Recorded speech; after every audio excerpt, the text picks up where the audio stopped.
dengan pahala yang istimewa dan doa-doa kita mudah-mudahan dikabulkan oleh Allah Subhanahu wa taala. Amin amin ya rabbal alamin. Sekali lagi sering saya ingatkan, jangan pernah punya pikiran doa-doa kita tidak dikabulkan. Kata Allahnya, ud'uni astajib lakum. Ayo pada jaluk, pasti aku kasih, kata Allah langsung.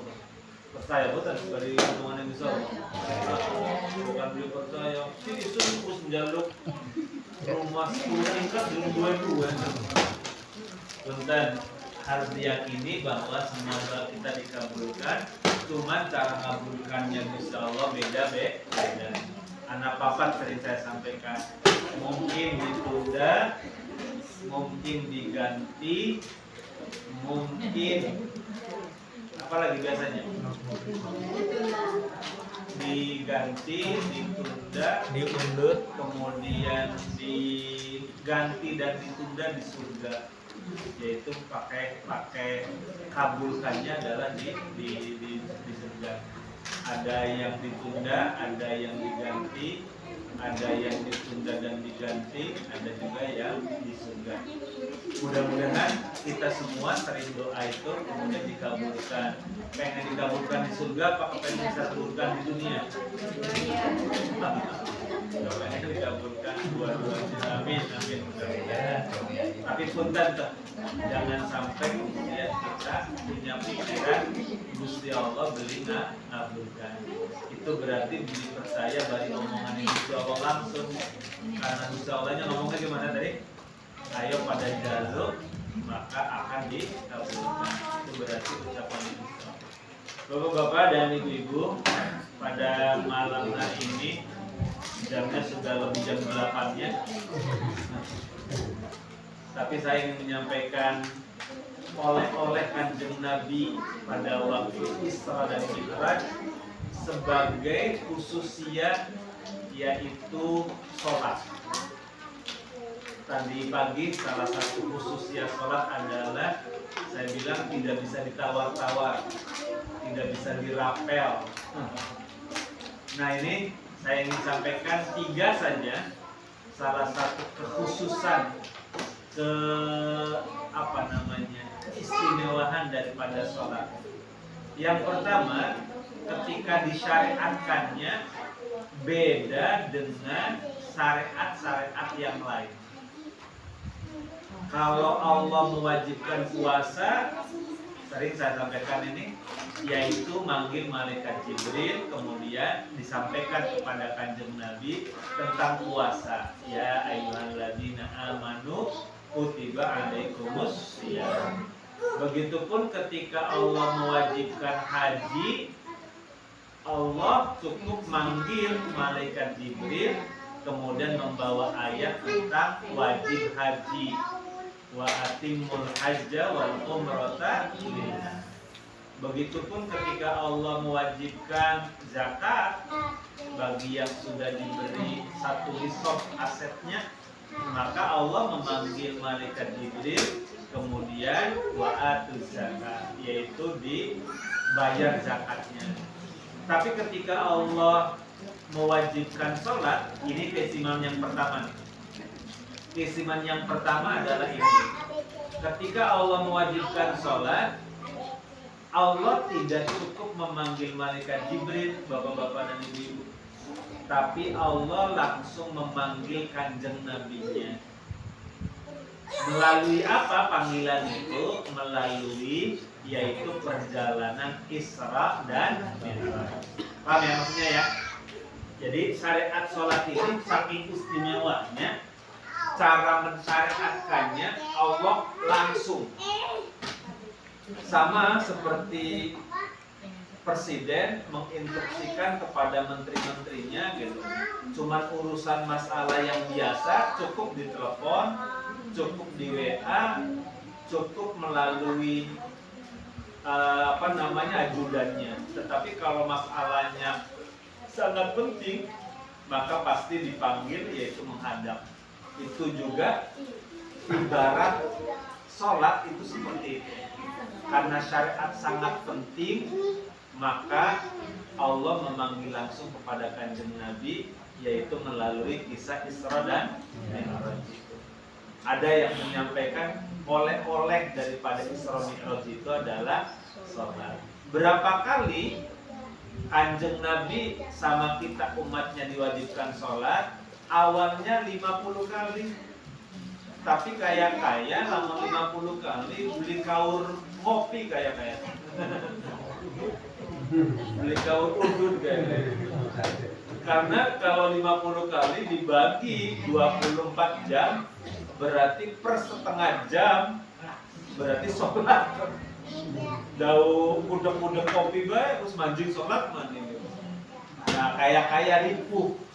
Makanya kemudian dipertimbangkan oleh Nabi Musa, Nabi Muhammad sampean sing watir bari umatmu, terutama umatmu yang ada di Sitopeng. Lamor sholatnya 50 kali gitu, jangan-jangan kok nggak ada yang sholat gitu. Kata Nabi Musa, jaluk kortingan, jaluk diskon, jaluk pengurangan. Maka kemudian Nabi dengan pertimbangan Nabi Musa, karena Nabi Musanya pertimbangannya serius gitu. Dalam kitab Qissatul Mi'raj itu, umatku yang kuat-kuat saja gitu. Kalau 50 kali dibakar kuat gitu. Apa maning kira-kira jarang terbon apa maning umatnya ira gitu. Bus cilik-cilik males pisan, TV-nya ngedur pakai channelnya. Selain TV, HP juga bisa nonton YouTube gitu. Jadi kayak angel gitu, melaksanakan sholatnya. Maka kemudian Nabi Muhammad ngikut pertimbangan Nabi Musa itu. Maka kemudian bolak-balik 5 kali dikorting, 5 kali dikorting, sampai akhirnya cuma 5 kali. Tapi walaupun melaksanakannya 5 kali, bapak-bapak dan ibu-ibu, ini keuntungan kita umat kanjeng Nabi, pahalanya sama seperti melaksanakan, yaitu 50 kali sholat. Alhamdulillah. Makanya tuh tadi sering saya sampaikan, umatnya kanjeng Nabi itu umurnya pendek-pendek, tapi ibadahnya bisa melebihi umurnya yang ribuan tahun umat-umat sebelumnya. Kenapa? Karena banyak pelipatan-pelipatan. Baca Quran saja selain bulan suci Ramadan, yaitu 1 huruf 10 kebaikan. Apa maning dibaca di dalam bulan suci Ramadan. Kalau selain bulan suci Ramadan, 1 huruf itu 10 kebaikan. Kalau Arif Amin itu bukan 10 huruf, 10 kebaikan itu. Karena ada 3 huruf maka 30 kebaikan. Lalu baca Fatihah, jumlahnya banyak, maka hitungannya juga sama. Maka umat kanjeng Nabi ini keuntungannya ibu-ibu, tapi ditantangnya tadi tuh umurnya pendek-pendek. Sedangkan umur nabi-nabi yang sebelumnya umatnya umurnya sesuai dengan nabinya. Ada yang ratusan tahun, ada yang ribuan tahun. Tetapi umat kanjeng Nabi ini standarnya adalah kanjeng Nabi umurnya cuma 63 tahun. Jadi walaupun melaksanakannya sedikit, tetapi kalau tahu caranya maka dilipatkan.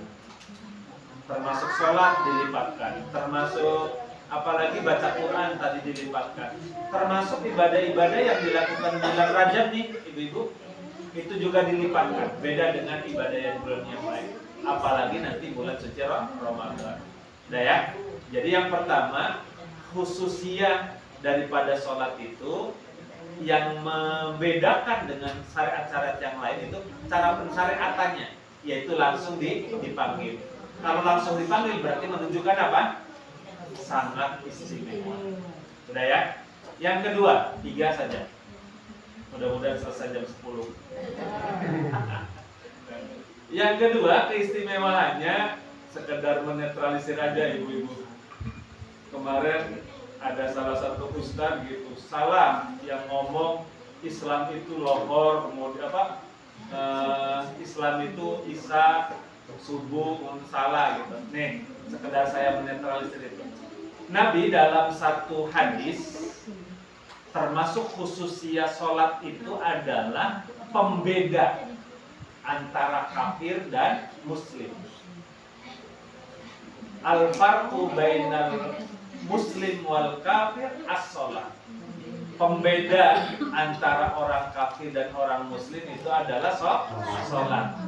Sedangkan sholat itu sholat apa yang membedakan? Sholat wajib kan gitu. Sholat wajib ada kira? Ada 5. Singkatannya pas kan?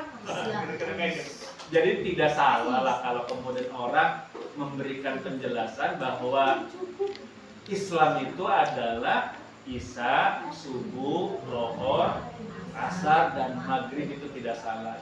Mana dalilnya? Al-farqu bainal muslim wal kafir as-shalah.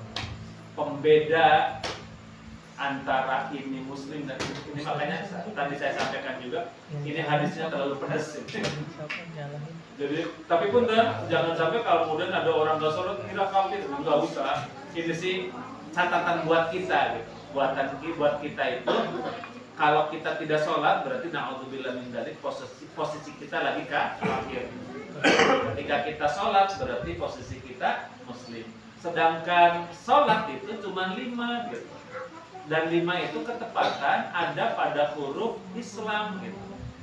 Maka tidak keliru lah, tidak salah lah insya Allah kalau kemudian Islam itu adalah Isya, kemudian apa? Luhur, Isya, subuh, kemudian lohor, kemudian asar dan maghrib insya Allah. Walaupun disebutnya biasanya apa tuh? Kirata. Ya betul ya namanya. Dipantesin aja gitu, di cocokologi. Tapi cocokologinya itu cocok gitu. Karena dalilnya tadi tuh. Kata nabinya pembeda muslim dan kafir itu adalah sholat.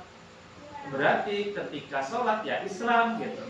Ketika tidak sholat berarti tidak Islam. Sedangkan sholat ya 5 ketepatan ada di kata-kata Islam itu. Jadi punten sekedar untuk sama-sama memahami tentang khususnya sholat itu adalah salah satunya adalah bisa. Tapi ini hadisnya terlalu berat gitu. Ya kan kalau hadis yang lainnya itu Islam tuh yang mana sih gitu. Islam itu yang udah bersyahadat ya Islam selesai gitu. Kan gitu. Tetapi hadis ini agak kenceng ini gitu.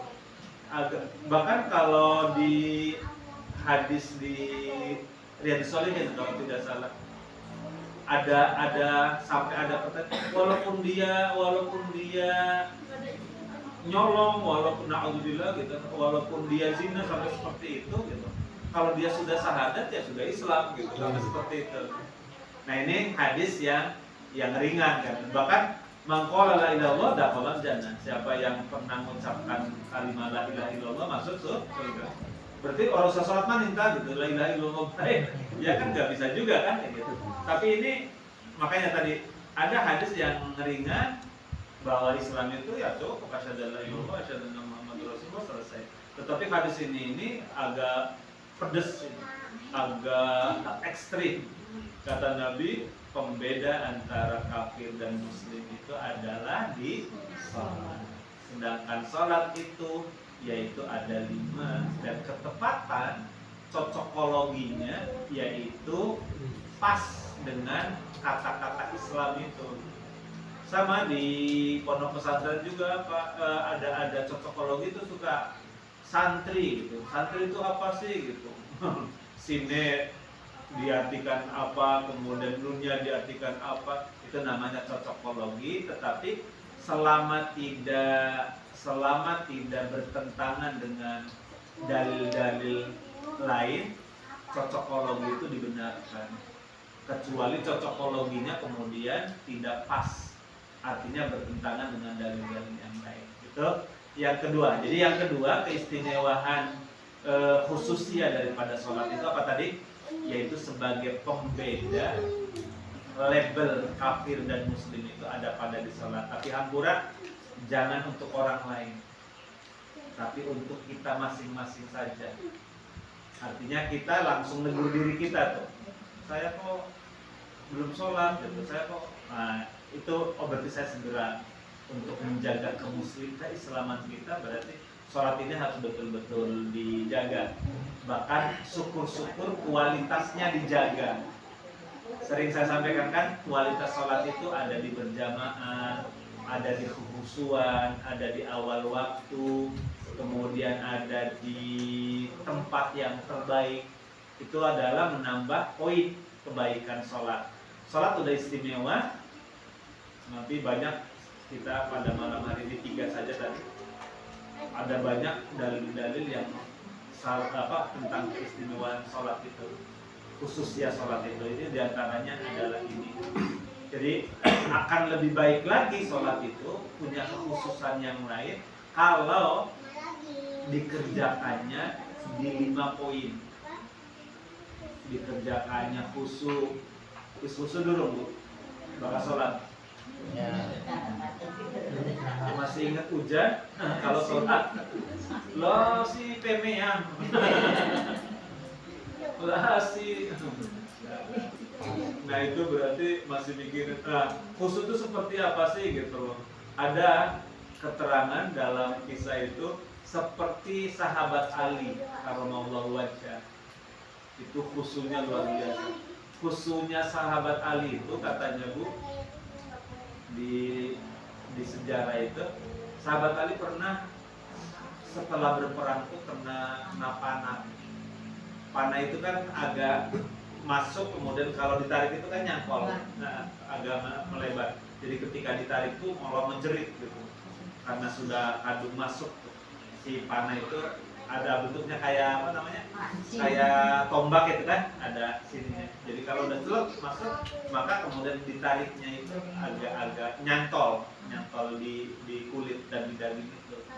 Sahabat Ali sampai ngejerit kalau pada waktu mau ditarik tuh mau diambil tuh menjerit. Jadi kira-kira kalau sekarang sih harus dibius terlebih dahulu. Tapi sahabat Ali langsung memberikan solusi. Biusnya tidak pakai anestesi, tidak pakai bius yang biasa. Biusnya pakai apa? Kata sahabat Ali, cabut ketika saya sholat. Bu punten, kalau lagi sholat kena nyamuk kerasa beli? Masih kerasa ya. Sahabat Ali ngasih jurusnya supaya tidak kerasa, dicabutnya, nanti ngambilnya pada waktu saya lagi sholat. Dan benar Ibu, Masya Allah, di keterangan sejarahnya itu ketika sahabat Ali sudah Allahu Akbar, kemudian dicabut itu beliau dalam kekhusyuannya tidak kerasa. Itu berarti sudah mancleng. Punten Bu, kalau pembanding sekarang, ibu atau bapak, kalau sekarang lagi lihat HP berarti YouTube dah. YouTube-nya lagi atau TV lah gitu. TV-nya sinetronnya paling favorit gitu. Apa Bu favorit sinetronnya? Umpama gitu loh, ada. Oh, udah nggak ada lagi favorit ibu-ibu sinetronnya. Kalau kita lagi nonton TV dan filmnya atau sinetronnya itu adalah yang kita paling seneng gitu, pokoknya kelewat semenit bayar perasaan nyesel gitu. Kalau episodenya kelewat gitu. Nah, pembandingnya seperti itu gitu. Kemudian kita lagi mancleng, lagi khusyuk, lagi ngelihat gitu, lagi serem gitu. Maka kemudian dipanggil orang, kira-kira kedengeran enggak tuh? Suka enggak kedengeran gitu, karena pikirannya, pendengaran apa segalanya, konsentrasinya kepada televisi itu. Sampai gede. Tapi ketika sholat, kita berarti selama ini gampangannya belum khusus seperti sahabat Ali. Tapi mudah-mudahan sholat kita khusyuk walaupun kekhusyuannya tidak sahabat Ali. Nah, bagaimana kekhusyuan kita? Minimal ibu-ibu dan bapak-bapak, minimal usahakan ketika mengucap Allahu Akbar aja ingat sambal goreng. Ketika Allahu Akbarnya saja. Allah Akbar, saya mau sholat fardu dulu. Allah Akbar, dalam hatinya saya mau sholat fardu asar. Tiga poin aja yang harus dimasukkan. Jadi ada di dalam hatinya tuh 3 poin. Saya mau sholat fardu apa? 3 poin kalau sholat fardu itu. Kalau sholat sunnah 2. Saya sholat duha, selesai. Tidak usah sunnah lagi, enggak apa-apa. Kalau sunnah mutlak, saya mau sholat, selesai. Nah khususnya di situ tuh. Kalau sunnah mutlak, saya mau sholat. Allah Akbar, saya mau sholatnya. Nah itu pun kan khusyuk kita minimal di situ. Kalaupun tidak khusyuk di semua bacaannya, tidak khusyuk di semua gerakan rukun-rukunnya. Tapi ya, yang kedua tadi apa? Kekhususan sholat apa Bu? Pembeda. Tapi ini hadisnya agak berat. Jadi pembeda antara kafir dan muslim itu ada di sholat. Sholat muslim, di sholat, masya Allah, abot ini ucapinnya. Tapi ampura jangan untuk orang, untuk kita saja. Kalau kita tidak segera sholat berarti, masya Allah saya, na'udzubillah, nanti dalam keadaan kekafiran. Kenapa khawatir itu dalam keadaan kekafiran? Ada yang tahu kita ini kapan meninggal? Nggak ada yang tahu. Sehingga kalau kita kemudian meninggalnya lagi ngende-ngendeakan sholat, lagi ngulur-ngulur sholat, itu na'udzubillah, khawatir meninggalnya dalam keadaan ngulur-ngulur kewajiban itu, kita dalam posisinya tadi. Kalau hadis ini berarti posisinya dalam posisi tidak muslim tadi gitu. Na'udzubillah, alhamdulillah, mudah-mudahan kapanpun kita diambil nyawanya oleh Allah melalui malaikat, mudah-mudahan kita lagi melakukan kebaikan insyaallah. Sehingga kategori kita meninggalnya adalah kategori apa? Husnul khotimah insyaallah. Amin ya rabbal alamin. Terakhir ibu-ibu, 3 poin. Khususnya sholat itu bisa mempengaruhi amal-amal yang lain. Amal-amal yang lainnya menjadi baik kalau sholatnya baik. Tapi amal-amal yang lainnya menjadi kosong, bukan sekedar jelek, tapi menjadi 0 nilainya kalau tidak ada sholatnya. Ini juga agak pedes ini. Jadi kalau kita sodako, kemudian kita haji, kita umroh bolak-balik gitu, umpamanya. Tapi sholatnya beli, maka ampura, kebaikan apapun itu tak bernilai. Teori yang ketiga nih, khususnya sholat yang ketiga itu, yaitu tidak bernilai. Ada yang suka mengumpamakan sholat itu ibaratnya mangkok, ibaratnya piring buat makanan-makanan. Jadi kalau umpamanya makanan, ada sausnya, ada kecapnya, ada sambalnya, ada terongnya gitu. Kemudian tidak ada piringnya, tidak ada wadahnya, entah berupa bincukan atau berupa apa, maka itu belarasan, tidak terwadai. Tetapi kalau ada piringnya, maka terwadai, artinya aman gitu loh. Mudah-mudahan amal-amal yang lainnya menjadi bekal kita menghadap Allah, karena ada sholat. Kemudian ada yang mengumpamakan yang lain, sholat itu ibarat angka 1 atau 2 atau 3 atau 9 sampai 9, di depannya 0. Karena amal yang lain itu ibaratnya 0,0000. Ada yang mengumpamakan kayak gitu. Jadi kita sedekah nilainya 0. Kita haji nilainya 0, kita zakat nilainya 0, kita umroh juga nilainya 0. 0 kalau tidak ada sholat yang berupa angka 1 atau kualitas sholatnya bagus berarti angka 8 gitu. Kalau tidak di depan maka 0-nya itu kan tidak bernilai. Kalaupun 0-nya 10 walaupun 0-nya 15 gitu, itu tidak ada nilainya, kosong. Tapi kalau 0-nya sama, kemudian anak kasih jiba, yaitu sebagai sholatnya, maka berapa Bu? 0-nya 9. 1 M. Pernah 2 1 M? Belum. Lihat aja. 1 ember. Belum pernah lihat.